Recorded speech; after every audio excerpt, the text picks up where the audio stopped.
Welcome back to From the Pages of WCW Magazine Issue 24, February 1997. And this issue feels less like a wrestling magazine and more like a company trying to survive a hostile takeover in real time. Everything about it is paranoia, division, instability, and desperation, right from the opening cover shot of Sting standing there in black and white face paint, staring through the page with those dark streaks running from his eyes, while giant yellow letters scream, "Come back, Sting, WCW needs you." And that's not marketing hype. That's literally the emotional core of the entire issue. Even the cover feels different from earlier WCW magazines. This isn't bright nitro energy anymore. This is gloom. The NWO logo is slapped onto the cover like graffiti. Sting doesn't look heroic. He looks distant, angry, hollowed out. And the message underneath is clear before you even open the thing. WCW is falling apart. And then you crack it open and suddenly there's this full-page studio shot of Rey Mysterio Jr. against a solid red background, arms extended, crouched low like he's about to spring off the page itself. And it's a perfect contrast. One page is darkness and collapse. The next is speed, youth, and the future.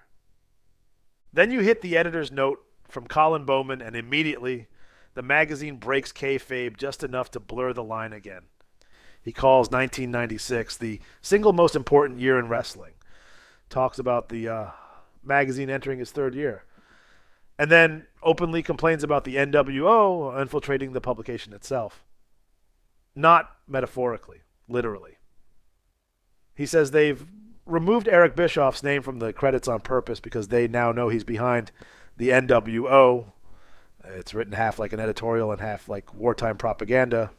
He even thanks the German fans for Christmas Brawl in German, which gives the whole thing this strange international feeling like WCW is trying to position itself as a global force while simultaneously being ripped apart internally. Then the issue explodes into World War III, and these pages are packed. The opening overview immediately pushes, yes, is the scale. More than 10,000 fans packed into the scope. In Norfolk, 60 men, title shot on the line, and the article flat out says, "The night will be remembered as a giant evening, foreshadowing the finish before you even get there." But first comes Ultimo Dragon versus Rey Mysterio Jr., and this reads like the writers are practically out of breath trying to keep up with the action. Mike Tenay calls Mysterio the perfect way to jumpstart a pay-per-view, and then the move descriptions start flying. Double springboard flips to the floor, Arabian moonsaults, dragon suplexes, tombstone pile drivers, brainbusters, powerbomb counters. It's not written like a normal match recap. It's written like someone trying desperately to document something happening too fast to process. And visually, the pages are incredible. Mysterio flying through the air and pink and blue gear while Dragon catches him mid-motion, bodies frozen at impossible angles. Then the issue swerves completely into something bizarre. Chris Jericho versus referee Nick Patrick. Patrick comes out still wearing a referee shirt with the sleeves ripped off and a neck brace around his neck like he's some washed-up tough guy trying to relive his glory days. Jericho treats him almost like an annoyance, kicking him in the face, slamming his head into turnbuckles, landing sharp strikes, while Patrick throws punches and slaps like a man trying to prove he still belongs. Then the tone darkens again. Jeff Jarrett versus the Giant becomes less about the match and more about Sting's transformation. Jarrett spends weeks saying he'll never be chokeslammed. Then Sting appears in the rafters. That image alone defined this era. Black trench coat, white face paint, silent, watching, and then he descends. The article describes Sting sneaking behind Jarrett and dropping him with the inverted DDT, now called the Scorpion Death Drop, and Bobby Heenan delivers maybe the line of the issue, "They have brought the devil out of Sting." That sentence tells you everything WCW was trying to do with this character shift. Sting isn't just angry, he's corrupted. Then comes the centerpiece of the entire magazine, the Hogan to Piper contract signing. And this section is written almost like a public execution. It starts with Piper calling out Hogan, only for Eric Bischoff to walk out instead in a black NWO shirt beside Ted DiBiase and Vincent, and the article practically drips contempt for Bischoff. Piper unloads on everyone, calls Bischoff Eddie Munster, threatens Vincent, brags about wearing a kilt because he's tough enough. And then Hogan finally arrives with the full NWO behind him. Hall, Nash, 6, Giant, Elizabeth, 8 against 1. The article keeps emphasizing that number imbalance over and over because that's the entire point of the NWO. Cowardice through numbers. Then Hogan publicly exposes Piper's surgically repaired hip and mocks the scar in front of the world. It's vicious, mean-spirited, not cartoon villainy, personal humiliation. Piper fights anyway, slaps Hogan, tears off Hogan's shirt, tries to attack him alone. And then the NWO swarms him. The description gets brutal here. Hogan smashing the steel chair into Piper's hip. Elbow dropped directly onto the injury. Spray painting NWO across the leg while Piper lays helpless. Hogan spitting in his face. Tony Schiavone calling it unbelievable while Dusty Rhodes says, "That's a lot of pain right there." And you can feel how much WCW wanted the audience to hate the NWO during this period. And then the issue pivots again into Harlem Heat versus the amazing French Canadians, and suddenly it's loud, physical, chaotic fun. Stevie Ray and Booker T beating the hell out of Rougeau and Ouellette while Sister Sherry waits for her revenge on Colonel Robert Parker. There's a table and ring step setup, teased, Harlem Heat countering it, then Booker delivering the Harlem hangover before Sherry gets her 5 minutes alone with Parker. And the article loves describing this. Punches, clotheslines headfirst into turnbuckles, Parker getting launched over the ropes, Heenan joking that 5 minutes with Sherry feels like a lifetime. And then Dean Malenko versus Psychosis slows things down, technically. The article goes deep into counters, holds, reversals, aerial attacks, Psychosis flying around while Malenko methodically breaks him apart piece by piece. It's written almost respectfully, like a showcase of wrestling skill amidst all the madness elsewhere. Then the Outsiders and the Faces of Fear against the Nasty Boys becomes another pure NWO survival story. The Outsiders barely wrestling, mostly hiding and waiting while chaos unfolds around them.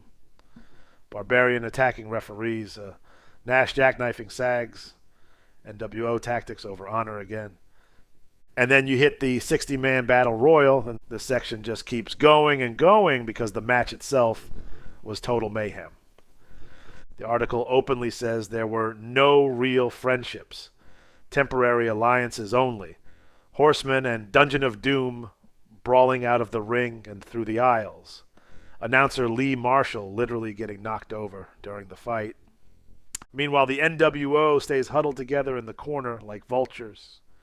Then the eliminations come rapid fire. Tony Rumble, Cyclope, La Parka, Disco Inferno dancing while trying to survive. Alex Wright drop-kicking people out. Chris Jericho eliminating Juventud. Roadblock getting thrown out so hard, Schiavone calls it the most decisive elimination of the night. Then the final 10. Guerrero, Jarrett, DDP, Luger, Mysterio, Regal. 6, Giant, Hall, Nash. And then one of the best visuals in the whole issue, Giant throwing Rey Mysterio out with one hand. Bobby Heenan screaming he's never seen a human being pitch like that before. Luger nearly wins. Rack on Hall, rack on Nash, crowd exploding. Then Giant dumps both Nash and Luger out simultaneously to win World War III. And the article treats it like the defining battle royal of the era. Then you hit Brain Reaction, Bobby Heenan's column, and this thing is absolute chaos from beginning to end. He spends half the article complaining about deadlines and threatening Ross Foreman, then starts firing at literally everyone. Dusty Rhodes, Glacier, Teddy Long's haircut, Mexican wrestlers, Public Enemy, Mike Tenay, David Penzer. He calls Piper Woman of the Year. Calls Dean Malenko Wrestler of the Year. Calls Faces of Fear Tag Team of the Year. Predicts Nick Patrick will contend for championships. And the whole thing reads like Heenan sitting at a bar ranting for hours with no filter whatsoever. Then the issue shifts completely into the emotional centerpiece. Comeback Sting, WCW needs you. And this is one of the most fascinating wrestling magazine pieces of the era because it reads almost like an intervention. It opens with a fan letter defending Sting's recent actions, arguing he's trying to tell WCW something by only attacking Jeff Jarrett. Then the article itself starts describing WCW as a company in chaos, everyone angry at each other, everyone divided, while the NWO remains united and strong. And then Sting becomes symbolic. Not just a wrestler, a symbol. They call him the Rock of WCW, the Michael Jordan of wrestling, the one everyone would follow. Dean Malenko says all wrestlers respect Sting, whether they like him or not. Then the article walks through Sting's transformation, bright colors becoming black and white, smiling surfer becoming silent vigilante, the baseball bat becoming a symbol instead of a weapon. And there's even this incredible line comparing him to Marcel Marceau mixed with Frank Thomas. And underneath all of it is fear. Fear that WCW cannot survive without him.